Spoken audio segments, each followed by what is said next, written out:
Hey, just around that corner, guys, is the car park, so you can start your walk to the tip. I come through this thing, it's called Pajinka. It used to be a resort. And I'll tell you what, I remember this place in 1986 when I drove through here with the army. We went up the tip there for a day, and I remember seeing this place thinking, gee whiz, it's a flash looking resort this. But I heard that, I'm not sure what year it was, a lot of it got burnt down in a bushfire and what have you. But have a look at it, it's just gone to rack and ruin now. What an absolute shame. A little resort at the very tip of Australia. Bamboo there, you can see. And as I said, I had vague memories from 1986, looking at this place and thinking, holy dooly, this is a flash place. But there just seems to be a few buildings left now.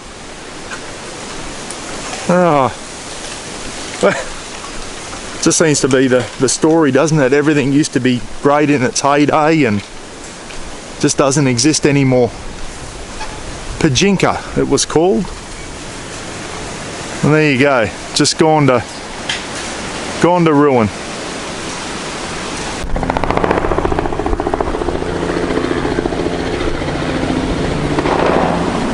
Well, we're here, we're at the tip of Australia, guys. We're going to walk up over the rocks soon and get down to the sign, but this is just on the western side of it. And I forget the name of those two islands. You saw them from the air this morning. And we're going to walk up over there, down to the famous sign that says you're standing on the most northernmost part of the Australian continent. Low tide at the moment. Look at that for a view. Bloody beautiful. Mangroves. Anyway, time to get into it. That's what everyone comes up here for, to get down to that sign. I've only come up a little way on the rocks. Look at that for a view. As soon as you get a little bit of elevation, looking down towards Pajinka Bay. Looks like Steve's got another bunch of tourists taking them over the tip, showing them around. He said he had about 5 or 6 booked in for the Savo.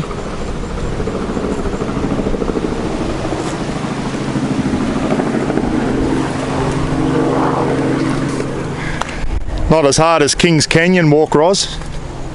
That one was bloody, that was a tester, that one. Got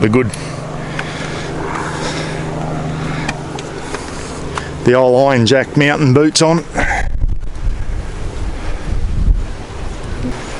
There's the famous rock mound that everyone puts a rock on as they go past. You'll be doing good to beat the one that's on top there now. Hey, this is why we're not camping at Somerset. Listen to that. The wind is off the charts on the eastern side. Getting close now. Not much further to go. And while I'm up high, guys, that's probably the first 2 islands in the Torres Strait. York Island straight ahead, and Eberak Island, which you saw from the chopper this morning. And over there is Mount Adolphus Island, the Mount Adolphus group of islands that we also saw from the helicopter. Panning around west now. What a beautiful view, eh? There's the sign down there, everyone's huddling up for their photos. That's what a mecca for campers, that sign, guys. Everyone wanting to get there and get their photo taken at the most northern part of the Australian continent. I've been to the most northern, this is my 4th time. I've been to the most eastern, still to get to the most southern and the most western, but one day maybe. Here we go. Righto, guys, we made it. Buckarooni's hit the top of Australia again with a heap of people I don't even know, but who cares? What do you reckon, guys? Hey! This is what it's all about, guys, getting out. If you own a 4-wheel drive, getting to places like this. This is a mecca for four-wheel drivers. It's a good feeling getting up here, guys, isn't it? Absolutely beauty. You beauty! Not sure how this will come up, guys, but how's this for camping? Sitting at the tip of Australia, having a red wine and a bloody iron jack with a snow peak fire pit going, overlooking the beach. Roz is waving. How good is that? And to think 52 kilometres straight out where that light's flashing out there. We're there today. God, we're just talking about that, Roz, weren't we? Just incredible. Anyway, time to sit back. Roz has just gone for a shower. I still stink. But we're going to sit down around the fire pit, reheat a bit of bloody nachos later when we get hungry, and just take it in. This is what it's all about, getting out camping. While I'm at it, Grand Davenport, you're a legend, mate. These bloody LED strips have come in so handy. I mean, we've always got the where is the bastard? We always got that one. Oh, look at that. All different colours. Yellow if we want a bit. Later on we'll change it to blue or red. And fridge is going well. She's sitting on -2. Everything's going good. Look at that. Drifter kitchen overlooking Pajinka Bay and the Torres Strait. Well, we had a great night's sleep last night. A little bit blowy, but the old walk up hardtop was up to it. Nothing like Mission Beach. Time for a coffee. Look at that. What a place to have a coffee in the morning. Anyway, we're going to pack up this morning and move 4 campsites up, which is a bit of a pain in the bum, but we decided to stay another night here rather than go on the east coast where it's blowing a gale. It's bad enough here. So we'll just move up, and then tomorrow we're down further down to the west there, down to a place called Seisha for 4 nights. We're going to go across and stay on Horn Island for a night. Righto, take 85, it's like Burke Street here. We're at the intersection up at the tip of Australia, guys. This way goes to the tip if you want to do the walk like we did yesterday. That way's down there, and the way we're going now is over to Somerset, and we're going on the eastern side of the tip. And we're going to show you the Somerset where Frank Jardine's buried in that. And we're going to do the 5 beaches run, which will be good too. So it's bloody cars everywhere around here. It's just been mayhem, just Forbies going everywhere. Got a great story for you when we get to Somerset. Not only about Frank Jardine, but how Roz's family ties into it. It's a fantastic story. Wait till you hear it. And as I said, we'll go over there, have a bit of lunch. It's a beaut. We were going to camp at Somerset, but the wind on the eastern side is just ridiculous at the moment. It's super windy up here. It has been for weeks. But anyway, so we stayed another night at Pajinka, which is a bit less windy. But we're going to go and show you Somerset, Albany Island. We'll show you that from the beach. It's a beautiful little campground over there. Just too windy at the moment. And as I said, we'll show you all the beautiful beaches that you can drive on down there too. Alright, let's get going, eh? It's only 11 kilometres and we'll be at Somerset. Hey, we just got to Somerset, guys. Somerset was a settlement back in the day, and the first police magistrate was a guy called John Jardine, and they established Somerset here on the eastern side of the tip. And John got onto his son Frank Jardine, and said, mate, we need to get cattle and that up here. So back in the mid-1850s, I had all the dates in my head, but they've all gone now. Back in the mid-1850s, Frank Jardine, who the Jardine River was named after, came up to Somerset with a band of men. They started off from Rockhampton with 40 horses and about 250 head of cattle. By the time they got up here, they were left with about a dozen horses and about 30 cattle. And they did manage to get cattle in here. But the story behind Frank Jardine, I'll tell you what, you can make a movie out of it. They say on the way up, he killed close to 50 Aborigines on the way up. That's just the way it was back in the mid-1800s, you know. The Aborigines would try and approach them and that, and they'd shoot them. And it's there's some bit of a dark history there, and Frank Jardine ended up becoming the police magistrate here at Somerset also, which is a settlement. There's actually at Punsan Bay, there's pictures of the old homestead and that.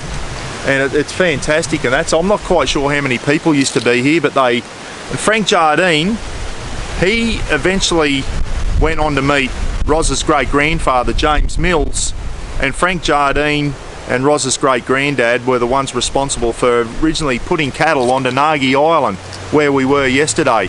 So there's still a bit more of a twist to the story where Roz's family comes in with Frank Jardine. As I said, he became the police magistrate. He died in 1911, I believe, from leprosy. And he had a wife called Sana. And we'll talk more about that when we get to their graves a little bit later on. But as I said, this used to be Somerset. And as I said, Frank Jardine, when you read the story on what he did and how he came up here from Rockhampton and that, he's born in New South Wales. Some movie company should make a movie about it. It's just unbelievable. Tough men back in those days. Stories of them crossing rivers and losing cattle to crocodiles up here in North Queensland, and you know, they actually crossed the Jardine. None of this getting a barge or a ferry across. They had to ride their horses and get the cattle across all these croc infested rivers and that up here in North Queensland. Just tough people, weren't they? And some of the graves behind us here, obviously some of the local Indigenous people that used to work on the homestead and that, just there. But anyway, we'll get down to the beach, and that's where Frank and his wife Sana, who was a Samoan princess, story gets better yet, they're buried down at the beach. We'll show you the campgrounds and that too. Just incredible. Hey, how do you like my new fishing shirt? Got it at the Croc Tent yesterday. If you want to buy souvenirs up in Cape York, guys, get them from the Croc Tent. They've got so many souvenirs there, Roz, haven't they? Just incredible souvenir shop. And the people in at the Croc Tent, the owners there, they are so helpful with giving you all the information about Cape York and what tracks to take and what tracks aren't real good for four-wheel driving and the depths of the old telly track and all that type of stuff. So get into the Croc Tent. They're more than happy to help out and pick yourself up a souvenir, and they're not bad prices either. All right, let's get down to the beach and show you Frank and Sana's graves. Right, we're down here at Somerset Beach Campgrounds. I thought it was free camping here, but it's not. It's bloody $20 a night per vehicle. You've got to self-register up there somewhere. But there's a lean-to shelter here, and there's a little toilet up there, and the best part about it's probably not the best campgrounds I've ever seen. Wait till you see the beach, and just across here, we'll go down. Excuse the wind, guys, not much I can do about it. Albany Island just across there, or if you're from West Aussie, you'd probably say Albany Island. But that's Albany Island, and there's fishing charters and that over there apparently. But listen, we want to have a walk around, want to find the graves first, and then we'll go and have a look along the beach here, and then we'll go and find the 5 beach run. But very windy. This is the eastern side of the tip now, and that's why the wind's a bit off tap at the moment. Righto, let's go and have a look at the beach, eh? Righto, beautiful day. Just the wind was a bit lighter, it'd be spectacular, but look at this for a beautiful little beach. At Somerset Beach Campground. Bloody coconut trees everywhere. Beautiful little beach. Lad up there having a bloody flick of a lure in amongst the mangroves. How you going, mate? Yeah, good. And over there's Albany Island, and there's some sort of, don't know the full story, some sort of fishing lodge or whatever over there. I think you can do fishing charters out of there. I can see the boats over there. Jason Simon from All for Adventure are over there on one of their series. Went out for a fish and they actually launched their boat down here from memory. Straight into here. Look at that for a beautiful little spot. All the mandatory bloody crocodile signs everywhere too, guys, so yeah, you always be croc wise up here in North Queensland. I keep harping on about it. It's a real danger, so you don't let your guard down. Stay away from the water's edge and you'll be right. Not a top little spot, Roz, eh? Bloody beautiful. Someone's had an old humpy up there, an old caravan, and built a humpy, but she's no longer. Corrugated iron all there.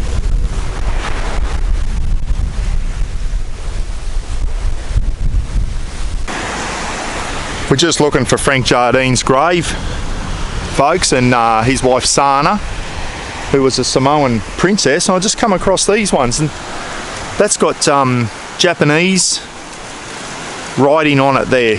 Well, I think it's Japanese, maybe from the Pearl days. Another one here, Can. They had simple names back then, didn't they? Died in 1890, 32 years old. There's another one down over there. Well, obviously part of the Somerset community, and obviously had something to do with Frank Jardine in the day. Gee whiz, you'd like to go back in history and bloody get a time capsule and go back and see what this place was like. Just my mind just ticks over about how tough they were back in the day. Tough people, weren't they? Brought up tough. Died at an early age, a lot of them. You know, we live into our 80s and 90s now, and these poor buggers dying in their 30s.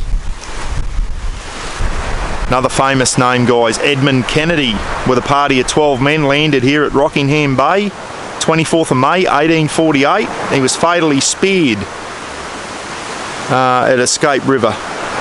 Wowee. And he was with his faithful Aborigine, Jackie. And there you go, Jackie was with Edmund Kennedy. Wowee. I'll tell you a story there. When I was a copper, one of our liaison officers, some of the Aboriginal people didn't like the fact he was working for the police, and they used to call him Jackie, and that's because Jackie worked with Edmund Kennedy. That name still lives on today. You'll see some Aboriginal people that don't like how some other Aboriginal people interact with the white people and work for the white people on that. They'll call him a Jackie, and that's where that saying comes from. Some more graves here from the old Somerset days. Who's this, Roz? Oh, wow. This is it. We found them. I thought they had white chain around them last time. Oh, yeah, there it is. Yeah, but there's still the chain there. Didn't they rebury him? Remember he was buried? Yeah.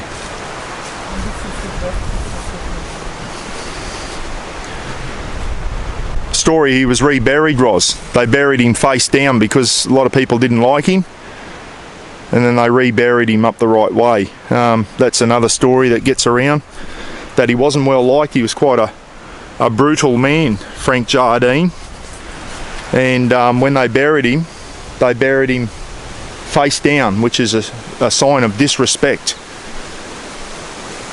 Righto, I'll get set up and I'll tell you the quick story of where this lady here,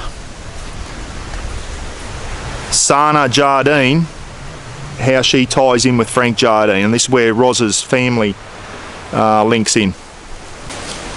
Righto, in a nutshell, I think this is the original grave of Frank Jardine and his wife Sana Solio. She used to be a Samoan princess, guys, and that's Frank's grave there, and that's Sana over there.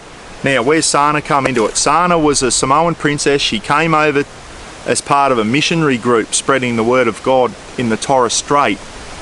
Somehow, while she was over here, her and Frank Jardine, their eyes met somehow. There's a lot of different conflicting stories to this. Speaking of Roz's mum and Roz's aunties and all that, they all got different stories and that. But Sana Solio was her original name, Samoan princess, was somehow related to Roz's great-grandfather, James Mills. James Mills wasn't his real name. He came from, was brought up with an English group, and he changed his names to Mills, James Mills, because back then black people weren't allowed to own land and own businesses and all that type of stuff, and they believe that's why James changed his names to James Mills, and to have a sort of an English, because he was brought up with in London and went to school over there. Now, somehow James Mills and Sana Solio were related. No one knows if Sana was his niece or his sister. They're not sure. But anyway, while she was over here spreading the word of God, Frank Jardine and her met somehow, and on her way back on a ship there's word is that Frank rode out in a rowboat and kidnapped her off the ship that she was going back on, because they apparently both had feelings for each other, and he took her off the ship or the boat and brought her back here to Somerset, and they got married in 1878 and they had a few children. I forget how many children. That's how James Mills, Roz's great-grandfather, ended up here in the Torres Strait. Being a Samoan, he was related to her somehow. The exact thing is not known, but he came over here looking for her, and that's how James Mills and Frank Jardine ended up hooking up together, guys, is through Sana. And that's why Frank Jardine and James Mills, Arthur Mills, him and Frank got together and started, because as you know, Frank brought cattle up here to Somerset and to Cape York, and that's the connection there. So somehow this Sana here is related to Roz, way down the track. I think I said he died in 1911, 1919 it was. Frank Jardine died of leprosy, it was. Bloody leprosy still around back in those days. Pretty scary thought. And Sana died 4 years later. And here they are buried. As I said, stories were Frank was quite a brutal man. And when they buried him face down out of disrespect. Apparently he's very brutal towards the black people. There's still a lot of ill feeling these days, the Aboriginal people, the way they were treated back in those days, and it happened, guys. We can't deny it. They were bloody treated pretty brutally, weren't they? And I suppose they were probably the same way towards white men too. Like they were still bloody clashing back in the mid 1800s. But anyway, there's a bit of a story on Frank Jardine and Sana Jardine, or Sana Solio. Distant relation to Roz. That's where it ties in. And as I said, Frank Jardine and James Mills worked together. They had a business together, cattle and all that type of stuff. Was Frank involved in the pearl lugging industry, Roz, at all? He was. So Frank was tied up with James Mills with the pearl lugging industry and all that type of stuff too. So anyway, there you go, guys. Bit of bloody history. That's why we wanted to come to these graves. Roz wanted to see that again. And Roz's granddad, she just reminded me, Roz's grandfather, his wife, Masagi Mary Mills, buried on Nagi that you saw yesterday. Well, Frank Mills, Roz's granddad, Arthur, is buried on Thursday Island, and he was named, and no one knew this except one of Roz's aunties, Aunty Sessa I think it was, said that Roz's granddad was named Frank Mills after Frank Jardine because of the close connection James Mills and Frank Jardine had. Anyway, I've jibber-jabbered enough, haven't I? But I hope you find that interesting. There's a lot of history, isn't it? As I said, you love to come back here and bloody get a time capsule and see how it was back in the day. There's photos of the homes, the old homestead and that at Punsan Bay if you're ever up here, and there's some history. There's a lot of history missing too. Not everyone knows the exact thing that happened, but all we know is that bloody James Mills turned up looking for her because she had hooked up with Frank Jardine. There you go. What a story, guys. And we didn't make it up. That's fair dinkum. All right, let's go and have another bit of a look around. We'll go and do the 5 beach run, eh? One final little walk along Somerset Beach, guys, and we'll go and do the 5 beach run. Doing this on the iPad, it'll be pretty windy. Tide's going out, which is good. The way you want to do a beach run. Talking to a young fella, he reckons it's a pretty easy run. We're on 28. He said you won't need to lower your pressures any more than that. Anyway, let's go and find this beach run. It's a shit road out here to Somerset. But we'll go and do the beach run, eh? And then we'll go back to Punsan and have a beer this arvo. You beauty.